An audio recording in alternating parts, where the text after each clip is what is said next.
Good morning my dear brothers and sisters in Christ. యేసుక్రీస్తు వారి శ్రేష్టమైన నామంలో ఈ ఉదయకాల సమయంలో వాగ్దాన సందేశాన్ని వీక్షిస్తున్న మీ అందరికీ శుభాలు ప్రకటిస్తున్నాను.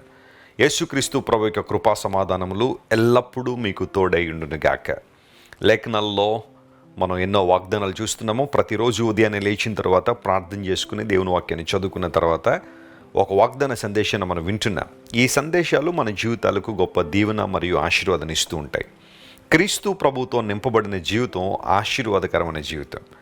చాలామంది రోజుల్లో వారి జీవితాలను లోక సంబంధమైన విధానాలతోనూ, వ్యవస్థలతోనూ, అంశాలతోనూ, తత్వజ్ఞానంతోనూ నింపుకొని భయంకరమైన శ్రమలను, ఇబ్బందులను, దుఃఖాన్ని, వేదన అనుభవిస్తున్నారు. కానీ జగద్రక్షకుడైన యేసుక్రీస్తు ప్రభువును మన హృదయాల్లోనికి అంగీకరించినప్పుడు, ఆయన మన హృదయాల్లోనికి స్వీకరించినప్పుడు దేవుని నడిపింపును మనం పొందుకోవడం మాత్రమే కాకుండా ఓ సమగ్రమైన జీవనాన్ని జీవించడానికి లేదా ఒక అద్భుతమైన జీవితాన్ని జీవించడానికి కావలసిన కృప సమృద్ధిగా మనకు అనుగ్రహించబడుతుంది. యేసుక్రీస్తు ప్రభు యొక్క దీవెనలు మన మీద సమృద్ధిగా నిలిచి ఉంటాయి. ఈరోజు వాగ్దానం కోసం కనిపెడుతున్నారు కదా.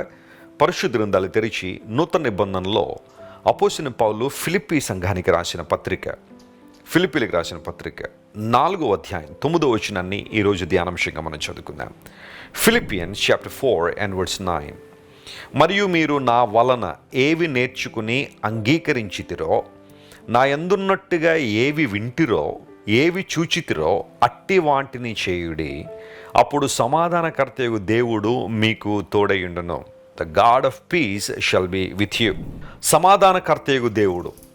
పౌలు గారు ఈ మాటను ఆయా సందర్భాల్లో ఉపయోగించారు. దేవుడు ఎలాంటి వాడు, ఆయన ఎలాంటి లక్షణాలను కలిగి ఉన్నాడు. దేవుని యొక్క గుణ లక్షణాలను మనం తెలుసుకున్నప్పుడే పరిపూర్ణంగా ఆయన్ను ఆరాధించగలం, ఆయన దీవెనలు మనం అనుభవించగలం. యేసు ప్రభు ఎందుకు లోకానికి వచ్చారు? చాలామంది తెలియక యేసు ప్రభు అనగానే ఒక మతాన్ని స్థాపించడానికి వచ్చిన మతస్థాపకుడు అండి. ఎన్నో మతాలు భూమి మీద ఉన్నాయి, వాటన్నిటికీ మత స్థాపకులు ఉన్నారు, ఫౌండర్స్ ఉన్నారు. యేసు ప్రభు కూడా క్రైస్తవ్యాన్ని స్థాపించడానికి లోకానికి వచ్చిన ఒక మత స్థాపకుడు అని కొంతమంది అనుకుంటారు. మరికొంతమంది ఆయన ఒక మహానుభావుడు, ఆయన ఒక వెలిగించబడినవాడు కాబట్టి ఆయన బోధనల ద్వారా కొంతమందిని ఆయన ప్రభావితం చేయగలిగారని కొంతమంది యేసుక్రీస్తు ప్రభుని ప్రవక్త అనుకునేవాళ్ళు కొంతమంది ఉన్నారు. వారి గ్రంథాల్లో అలా రాసుందని చెప్పి యేసు ప్రభుని ప్రవక్త మాత్రమే, అందరు ప్రవక్తలతో సమానం చేసేసి వారు అనుకున్న ప్రవక్తకు కూడా యేసు ప్రభుని దిగజార్చేసి లేదా తక్కువ చేసేసి వారు ఎవరినో ఒక ప్రవక్త అనుకుంటున్నారు కాబట్టి ఆ ప్రవక్త యేసు ప్రభు ఒక్కటే, పెద్ద తేడా ఏమీ లేదు వారిద్దరికీ అన్నట్టుగా మాట్లాడేవాళ్ళు కొంతమంది కనబడుతున్నారు. అయితే యేసు ప్రభు ఎవరు అంటే బైబిల్ చాలా స్పష్టంగా తెలియజేస్తుంది. ఆయన ఆరాధనీయుడు, ఆరాధనకు యోగ్యుడు, సర్వాధికారైన దేవుడు అని పౌలు భక్తుడు రాసుకుంటూ వచ్చారు. ఆయన దైవత్వాన్ని మనం అంగీకరించినప్పుడు, ఆయన దైవత్వాన్ని మనం గుర్తించినప్పుడే కదా జీవితంలో ఆశీర్వాదాన్ని, దీవెన మనం పొందుకుంటాం. అంత మాత్రమే కాకుండా సత్యవంతుడైన దేవునికి మన హృదయాల్లో స్థానం ఇవ్వడం ద్వారా, మారు మనసు ద్వారా, రక్షణానుభవం ద్వారా క్రీస్తు ప్రభును మన జీవితాలకు ఆహ్వానించినప్పుడు ఆయన తన సమాధానాన్ని మన మీద కురుమరించే దేవుడు. ఈ సమాధానం లేదా ఈ శాంతి లోకం ఇచ్చినట్టుగా కాదు, ప్రపంచం ఇచ్చినట్టుగా కాదు, లోకంలో ఉన్న మనుషులు ఇచ్చినట్టుగా కాదు. కొన్ని ప్రాంతాలకు మనం వెళ్ళినప్పుడు లేదా కొంతమంది వ్యక్తులు మనం కలిసినప్పుడు ఏదో ప్రశాంతంగా ఉన్నట్టు, ప్రశాంతంగా కనబడుతున్నట్టుగా కొన్ని అంశాలు కనబడచ్చు, కానీ నిజమైన ప్రశాంతత అక్కడ లేదు, నిజమైన శాంతి అక్కడ లేదు. పౌలు భక్తుడు అంటున్నాడు, మీరు ఏమి నేర్చుకున్నారో, ఏవి అంగీకరించారో, ఏవి చూశారో, ఏవి విన్నారో అట్టి వాటిని చేయండి. పౌలు భక్తుడు పరిశుద్ధాత్మ ద్వారా ప్రేరేపించబడే ఈ పత్రికలన్నీ రాసుకుంటూ వచ్చాడు. సంఘాలకు ఆయన చేసిన బోధ కావచ్చు, వ్యక్తిగతంగా ఆయన అనేక మందిని కలుసుకుని చెప్పిన మాటలు కావచ్చు, ఉత్తరాల ద్వారా పంపించిన సందేశాలు కావచ్చు, పత్రికల ద్వారా అమూల్యమైన జ్ఞానాన్ని సంఘానికి అపోస్తలుడైన పౌలు ఆత్మ ప్రేరేపణ ద్వారా ఇచ్చారు. మీరు ఏవైతే నా ద్వారా విన్నారో, చూశారో, వేటినైతే అంగీకరించారో అట్టి వాటిని చేయండి. క్రైస్తవ జీవితం యొక్క బాధ్యత ఏంటి అంటే, మన కర్తవ్యం ఏంటంటే దేవుని వాక్యం ఏం చెబుతుందో అది చేయడం. చాలామంది మనుషులు ఏం చెప్పారండి, వాళ్ళు ఏం చెప్పారండి, పెద్దలు ఏం చెప్పారండి, వాటిని చేసుకుంటూ పోతామండి. లేఖనాలు ఏం చెప్తున్నాయో మాకు అక్కర్లేదు అన్నట్టుగా బ్రతికే వాళ్ళు చాలామంది ఉన్నారు. బైబిల్ గ్రంథంలో గమనిస్తే లేఖనం ఏమి చెప్పుచున్నది? ఏ పని చేస్తున్నా, ఏదైనా ఒక పద్ధతిని అనుసరిస్తున్నా, లేదా ఒక కార్యాన్ని చేస్తున్నా లేఖనం ఏమి చెప్పుచున్నది, బైబిల్ ఏం చెబుతుంది ఈ విషయంలో అని పరిశీలన చేసి ముందుకెళ్తున్నావా? లేకపోతే ఎవరో చెప్పారు కదా అని గుడ్డిగా చేసేసి వెళ్ళిపోతున్నావా? క్రైస్తవ్యం అనేది గుడ్డి నమ్మకం కాదు. It's not a blind faith. యేసుక్రీస్తు ప్రభువును అంగీకరించడం అనేది విశ్వాసమే. అయితే ఈ విశ్వాసానికి ఆలంబనం ఉంది, ఆధారం ఉంది. ఈ ఆధారం ఒక మాయ కాదు, ఒక మిత్ కాదు. దేవుడు మాయాస్వరూపుడు కాదు, ఆయన మహిమాస్వరూపుడు, ఉన్నవాడు, అనువాడు. కాబట్టే ఆయన మనకు సమాధానాన్ని ఇస్తాడు, శాంతిని ఇస్తాడు. ఎప్పుడంటే ఆయన మాటలకు మనం లోబడినప్పుడు. అట్టి వాటిని చేయండి. బైబిల్ ఏమి ఉపదేశిస్తుందో, పరిశుద్ధాత్మ దేవుడు ఏమి సెలవిస్తున్నారో, యేసుక్రీస్తు ప్రభు ఏం బోధించారో ఆ బోధల్లో ఉన్న సారాంశాన్ని మనం నెరవేర్చినప్పుడు దేవుని యొక్క ప్రశాంతతను, శాంతిని, సమాధానాన్ని మనం స్పష్టంగా అనుభవించగలుగుతున్నాం. యేసు ప్రభు వారి లోకంలో ఉన్నప్పుడు కూడా అదే కదా పిలిచారు. ప్రయాసతున్న వాళ్ళ నా యొద్దకు రండి, నేను మీకు విశ్రాంతిని ఇస్తానన్నాడు. ఈ ఉదయకాల సమయంలో బహుశా నీ జీవితం కూడా శాంతి లేక, సమాధానం లేక, నిజమైన ఆనందం లేక, పరిపూర్ణమైన సంతోషం లేక, ఆనందం కోసం, సాటిస్ఫాక్షన్ కోసం అటు ఇటు పరిగెత్తి నీ జీవితాన్ని పాడు చేసుకున్నావా? నీ జీవితంలో పడకూడని గుంటల్లో పడిపోయావా? నీ జీవితంలో శాపాన్ని మూటగట్టుకున్నావా? దేవుడు పిలుస్తున్నాడు ఈ రోజున, రా ఆయన దగ్గరికి. నిజమైన సమాధానం ప్రభు నీకు ఇస్తాడు. ఎందుకంటే ఆయన సమాధానకర్త గనుక ఆయన కేవలం సమాధానం ఇవ్వడం మాత్రమే కాదు, ఎల్లప్పుడూ నీతో ఉండే దేవుడు ఆయన. ఎంత చక్కని వాగ్దానం ఇది. ఇమాన్యుయల్ అనే మాటకు దేవుడు మనకు తోడు అని అర్థం.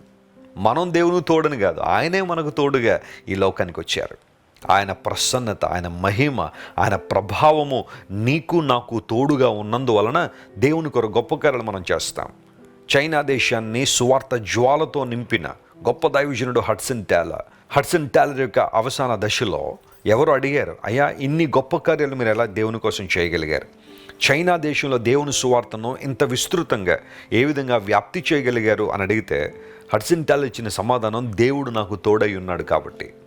ఎస్ మై డియర్ ఫ్రెండ్స్, దేవుడు నీకు నాకు తోడై ఉండడం ద్వారా ఆయన మన ద్వారా విశేషమైన అద్భుతాలు జరిగిస్తారు. సమాధానకర్తయ్య దేవుడు మీ అందరికీ తోడు ఉండాలని, ఈ రోజంతట్లో ఆయన కృప, సమాధానము, సంతృప్తి ఎల్లప్పుడూ మీ మీద కృమ్మరించబడాలని మనస్ఫూర్తిగా నేను కోరుతున్నాను. నా ప్రార్థన కూడా మీకోసం అదే. ప్రార్థన చేద్దామా? కళ్ళు మూసుకోండి. ప్రేమగల తండ్రి, ఏవైతే మీరు నా వల్ల విన్నారో, చూశారో, అంగీకరించారో అట్టి వాటిని చేయండి. అప్పుడు సమాధానకర్తయ్య దేవుడు మీకు తోడై ఉంటాడని పౌలు భక్తుడు ఫిలిప్పీ సంఘానికి రాసిన మాట ద్వారా ఈరోజు మాతో మాట్లాడినందుకు నీకు వందనాలు. చాలాసార్లు మనుషులు ఏం చెప్పారు అనే వాటి కోసమే పరిగెడుతున్నాం, కానీ నువ్వేం చెప్పావు అనే విషయాన్ని ఆలోచించలేకపోతాం. మమ్మల్ని క్షమించండి. నీ లేఖనానుసారంగా జీవించే కృపను దయచేయండి. నువ్వు ఏదైతే లేఖనాల్లో బోధించావో, వాక్యము ద్వారా మేము ఎలాగైతే ఉండాలని ఆశించావో వాటిని నెరవేర్చడానికి కావాల్సిన శక్తిని, బలాన్ని ప్రతి ఒక్కరికి దయచేయండి. తద్వారా నీ సమాధానము, నీ తోడు ఎల్లప్పుడూ వారు కలిగి ఉండని కృప చూపించండి. అనారోగ్యంతో వారికి స్వస్థతనివ్వండి, విడుదల లేని వారికి విడుదలివ్వండి. ఆర్థికంగా చితిపోయిన వారికి నాయన ఆశీర్వాదన దయచేయండి. ఘనత, మహిమ నీకే చెల్లిస్తూ యేసుక్రీస్తు వారి శ్రేష్టమైన నామంలో అడిగి వేడుకొనిచున్నాం తండ్రి. Amen, amen. God bless you dear friends. Have a wonderful and beautiful day. Christ worship centre ఓ బలమైన సంఘ ఉజ్జీవం. కొన్ని సంవత్సరాల క్రితం కేవలం ఇద్దరితో ప్రారంభించబడిన పరిచర్య నేడు ప్రపంచవ్యాప్తంగా లక్షలాది మందిని ప్రభావితం చేయుచున్నది. రాజమండ్రి, సికింద్రాబాద్, బెంగళూరు, నెల్లూరు, దుబాయ్, బెహ్రైన్, కరీంనగర్, విశాఖపట్నం, గద్వాల్, కొవ్వూరు, మలకపల్లి, శ్రీలంక, భూటాన్, అడ్డతీగల, పాలమూరు, ఒంగోలు, బళ్ళారి, కోరుకొండ, పోతవరం, నల్లజర్ల, వెంకటరామయ్యగూడెం, మచిలీపట్నం, ఇందిరానగర్లతో పాటు అనేక గ్రామాల్లో క్రైస్ట్ వర్షిప్ సెంటర్ ఆరాధనలు జరుగుచున్నవి. వాక్య సంబంధమైన ఉజ్జీవంలో, పరిశుద్ధాత్మ సంరక్షణలో కొనసాగాలనుకునే ప్రతి ఒక్కరికి మా ప్రేమపూర్వక ఆహ్వానాన్ని అందిస్తున్నాము. రండి, ఆత్మతో సత్యముతో ప్రభువైన యేసుక్రీస్తును ఆరాధిద్దాం. మీరు ఇంతవరకు విన్న దైవ సందేశం మరియు దేవుని సేవకులు చేసిన ప్రార్థన మీకు ఆశీర్వాదకరముగా ఉన్నదని విశ్వసించుచున్నాము. ఈ సందేశాన్ని మీ స్నేహితులకు, బంధువులకు షేర్ చేయండి. మీకు ఏదైనా ప్రార్థన అవసరత ఉన్నచో మా ఫోన్ నంబర్లకు కాల్ చేయండి. దేవుడు మిమ్మల్ని ప్రేరేపిస్తే విశ్వాసంతో సాగుచున్న ఈ పరిచర్యను ప్రోత్సహించండి. మరిన్ని వర్తమానాలు పాటలు వినుటకు జాన్ వెస్లీ మినిస్ట్రీస్ అను మా యూట్యూబ్ ఛానల్ను సబ్స్క్రైబ్ చేసుకొనండి. ప్రభువైన యేసుక్రీస్తు కృప మీకు తోడైండును గాక.